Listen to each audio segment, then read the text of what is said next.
Nathan's POV. God! Kahapong malaman niyang umalis si Andrea, may kung anong takot siyang nakapa sa dibdib niya. Ayaw man niyang aminin, kinatatakutan niyang mawala ito sa buhay niya. Nagagalit siya rito, anyat hindi niya mapigilan ang totoong nararamdaman niya. Napakayumo siya sa kanyang mga palad. Mabuti nilang bigla siyang tinawagan ni Jackie. Napukaw nito ang atensyon niya. Ha? Baka naguguluhan lamang siya. Hello, Jackie? Nathan, where are you? Tila lasing ang tinig na tanong nito sa kanya. Please come here. I need you now. Umiiyak na sabi nito. Bigla siya nag-alala. What happened? I think I'm dying. Mahinang sabi nito sa kanya. Natigilan siya sa sinabi nito. Nagmamadali niya itong pinuntahan. Halos paliparilin na ang kanyang motorsiklo patungo sa condominium ng dalaga. Andrea's POV. Nalaman na lamang ni Andrea mula kay Sally na hindi doon nagpalipas ng gabi si Nathan. Naisip niya mabuti pa mga katulong niya dahil alam na mga ito kung nasa ng asawa niya. Samantalang siya, mukha lang siyang tau-tauhan sa bahay na to. Tama nga siguro ang mommy niya. Dapat hiwalayan niya na to dahil nag-aaksay lamang siya ng kanyang panahon. Naghihintay siyang mahalin siya ni Nathan. Paano kung di naman pala darating ang sandaling iyon? Ma'am, nasa labas po ng gate ang kapatid ninyo? Dinig niyang sabi ni Amy sa kanya. Kumunot ang noon niya at saka nagmamadali. Lumabas para silipin kung sino yon. Nakita niya ang Kuya Ken niya. Bakas ang pag-aalala sa mukha nito. Bigla siyang kinabahan. Kuya, ano nangyari?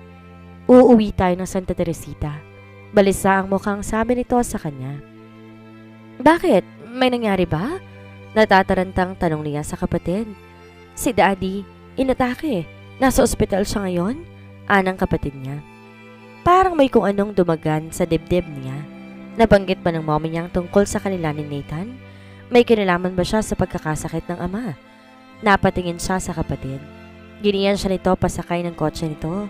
Hindi na siya nagdalawang isip pa. Hindi na siya kumuha ng kanyang mga gamit.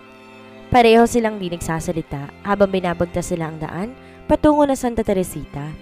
Halos paliparin nga ng Kuya Kenya ang sasakyan nito. Panay naman ang hikbi niya. Hindi niya mapapatawad ang kanyang sarili kapag may nangyaring masama sa daddy niya lang dahil sa kanya. Dad, mahinang usal ni Andrea habang nakatingin sa kanyang ama na nakahiga habang maraming nakalagay na aparatos sa katawan nito. Parang dinudurog ang puso niyang makita ang ama sa ganong kalagayan, lalo pat nasabi ng ina niya ang dahilan kung bakit ito inatake. Di naman niya magawang sisihin ng ina. Kasalanan din naman niya dahil sinabi niyang problema niya sa kanyang mommy. Alam naman niyang hindi ito makakatiis kahit ano pang pakiusap niya. Sasabihin at sasabihin din niyo nito sa kanyang daddy. Paglabas niya ng silid ng ama, nakita niyang nakakuyom ang mga palad ng Kuya Kenya habang kausap ang ina niya. Nakagatlabi siya. Tumayo kaagad ang Kuya Kenya pagkakita sa kanya. Napahinga siya ng malalim. Gustuhin man niya hindi niya na maibabalik pa ang mga nasabi niya sa ina.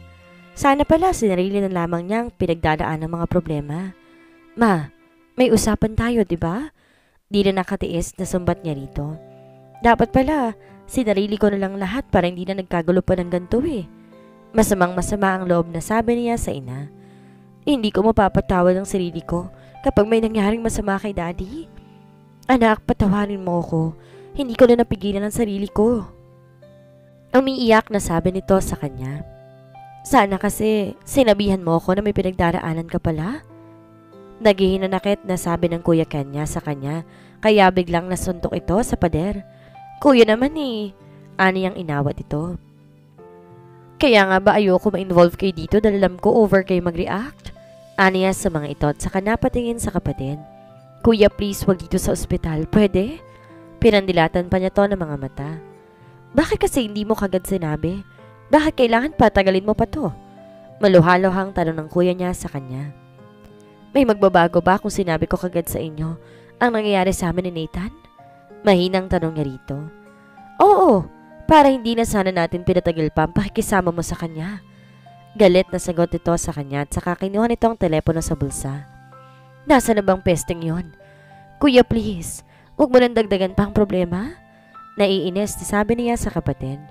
Sa ngayon yung kalusugan mo na ni Daddy ang alalahanin natin, okay? Natahimik to at saka maling napasuntok sa pader. Please, kuya? Giniyan niya to pabalik sa upuan. Please! Walang imek na naupo ito. Halata ang galit sa anyo nito habang nakatiim ang mga bagang. Natatarantang pinisil niya ang mga kamay ng kapatid. Alam niyang malaking gulo oras na makarating sa iba pa niyang mga kapatid ang tungkol dito. Napakagatlabi siya. Gusto sana niyang sumbatan ng ina ngunit alam niya nag-alala lamang to sa kanya kaya dito nakatiis na magkwento sa daddy niya. Ni hindi man lang nito pinalipas ang isang araw. Ngunit hindi naman niya masisisi ang mga ito kung mag-aalala ito sa kanya. Alam niya kung gaano siya kamahal ng kanyang pamilya. Dad, anak, patawarin mo ako. Pati ikaw ay nadamay sa mga kasalanan ko. Paputol-putol na sabi ng kanyang ama sa kanya. Dad, magpalakas kayo please. At wag niyo lang intindihan ang tungkol sa amin ni Nathan. Please, sarili ninyo ang intindihan ninyo. Sabi niya habang pinupunasan ng mga luha nito sa mata. Matagal din akong hindi pinapatulog ng konsensya ko sa kasalanan ko. 18 taon na nakakalipas. Paanas na sabi nito sa kanya. Daddy, kahit labag sa kalooban ko, kailangan ko sumunod sa utos kung hindi, delikadong buhay ninyo. Iniligtas ko lang ang pamilya ko pero hindi ko ginustong gawin yun. Paliwanag ito sa kanya kahit hirap na tong magsalita at pautal-utal. Ramdam niya ang paghihirap sa kalooban ng ama. Hindi ko alam na si Nathan ay anak ng taong muli itong napakagulhol. Daddy, please. Gusto kong makausap si Nathan. Gusto kong personal na humingi ng tawad sa kanya. Nakikiusap ng sabi ng daddy niya sa kanya. Tawagan mo siya, anak. Gusto kong magkausap kami. Daddy? Nathan's POV. Walang imek na lumabas sa Nathan ng silid. Matapos si makausap ang daddy ni Andrea, unti-unti, nabubuo ang kanyang hinala. Pinagtagpi-tagpi niyang lahat ng mga pangyayari sa buhay niya. Pagkatapos na nangyari sa pamilya niya, napakayom ang kanyang mga palad, nanginginig ang kanyang mga kalamnan sa galit. Nagmamadali niyang pinuntahan ang kanyang ninong Ben. Marami itong dapat na ipaliwanag sa kanya. Ninong, nasan ka?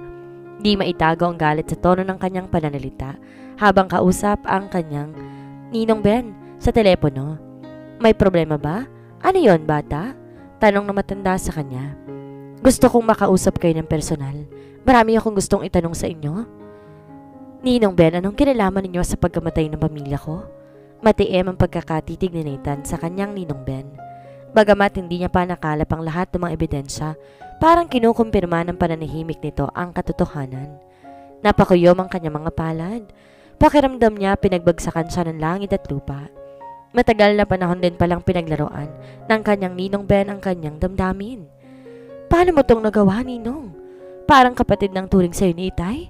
Sigaw niya rito. Ramdam niya ang pagpatak ng kanyang mga luha.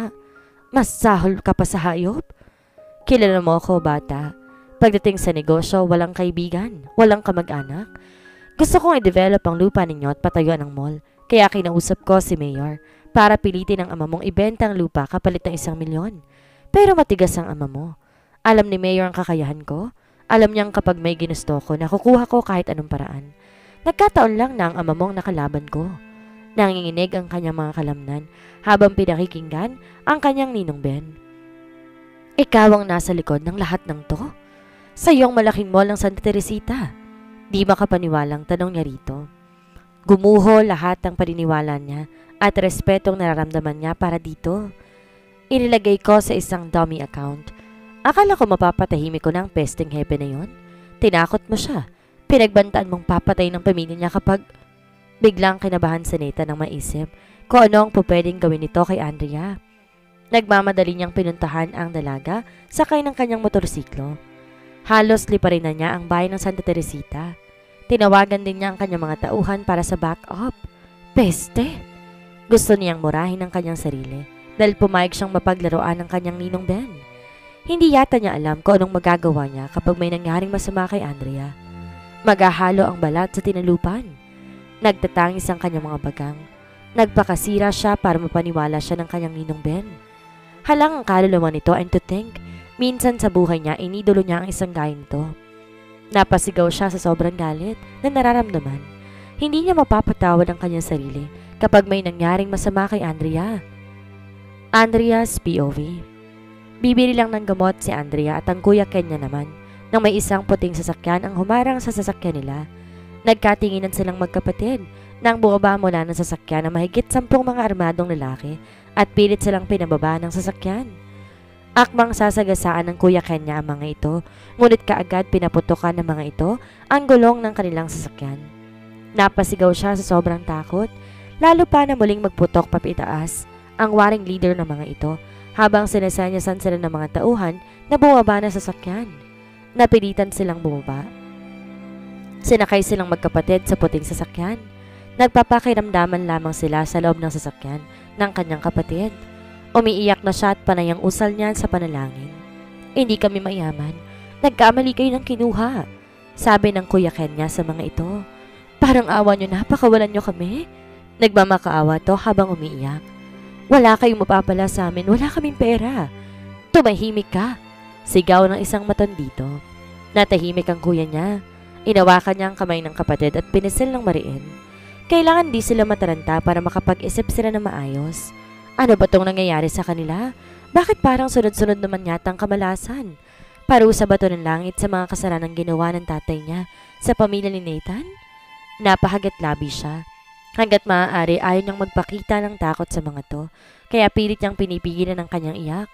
Ngunit parang may sariling buhay ang mga yon nang walang humpay sa pagpatak. Pakiramdam niya katapusan na ng mundo. Parang ang dilim-dilim na ng paligid niya at wala siyang makitang liwanag. Napahikbi siya. Hindi niya alam kung bakit si Nathan ang naisip niyang maaaring magtanggol sa kanila sa mga ganitong pagkakataon. Si Nathan pa talagang magtatanggol sa kanila? Baka nga matuwa pa itong makita sila sa ganitong kalagayan. Sa laki ng galit ito sa kanila, malabong mag-alala ito sa kanilang magkapatid. Diyos ko, kayo na pong bahala sa amin ni Kuya Lucas. Ingatan mo po kami sa kamay ng masasamang tao. Dalangin ang utak niya habang nakapikit. Muli niyang pinisel ang kamay ng Kuya Kenya para ibsan ang nerbiyos na nararamdaman nito ng mga oras na yon. Alam niya sa proteksyon ng makapangyarihang Diyos, walang mangyayaring masama sa kanila. Kailangan lang niyang magtiwala at maniwala. Walang imposible. Nang imulat niya ang kanyang mga mata, hindi niya maintindihan kung bakit lahat ng takot at pangambang naramdaman niya kanina ay sabay na naglaho, na para bang nagliliwanag muli ang buong kapaligiran niya. Nathan's POV. Sa kauna-unahang pagkakataon, ngayon, muling nakaramdam ng ganitong klaseng takot si Nathan. Bibili lang sila ng gamot. Wala kasing butika dito sa ospital, pero gabi na hindi pa sila dumarating. Kanina ko pa tinatawagan ng mga cellphone nila pero parehong naka-off. Nag-aalalang sabi ng nanay ni Andrea kay Nathan. Masama talaga ang kutob ko. Hinanap na sila ni Efren. Nagmamadali niyang tinawagan ng kanyang ninong Ben. Nasaan si Andrea? Yamot na tanong niya rito. Tumawa ng malakas ang ninong niya. Bata, mas mabilis pa rin naman pala ako kaysa sayo. Tila nang aasar na sabi nito sa kanya. Ako pa rin ang hari. Ako nag-mentor sa'yo, hindi ba? Sa palagay mo mas matalino ka pa sa iyong master?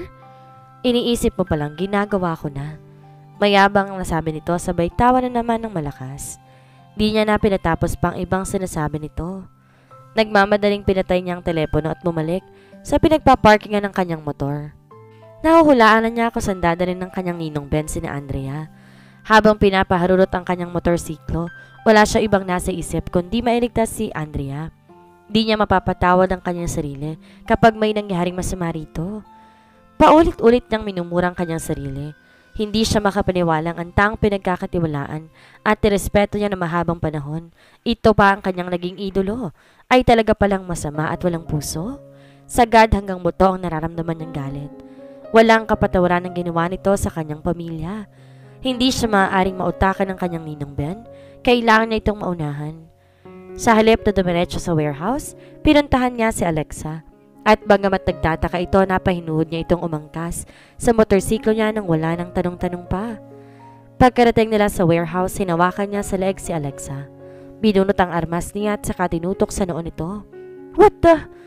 Natahimik si Alexa nang mabanaag ang puot sa mga mata niya nang tingnan ito. Handa niya itong pasdangin. Wala siyang pakialam sa kung ano man ang pinagsamahan nila, kapalit ng buhay ni Andrea. Wala na ako maisip ng mga sandaling iyon. Walang pinakamahalaga para sa kanya kung hindi mailigtas si Andrea. Kahit buhay niya, handa siyang isakripisyo. Matiyak lang na walang mangyayaring masama sa asawa. Pagpasok sa warehouse, nakita niya ang ninong Ben niya. Nakatayo at naghihintay sa kanya. Ngunit nawala ang mga ngiti sa labi nito na makitang hawak niya si Alexa habang nakatutok ang armas sa sentido nito. Hindi ako magdadalong isip na iputok kay Alexa ang armas na to kung hindi mo papakawalan si Andrea. Matigas ang tonong sabi niya sa matanda at hindi siya nagbibiro. Gulat na napatingin sa kanya si Alexa at saka napatingin sa ama nito.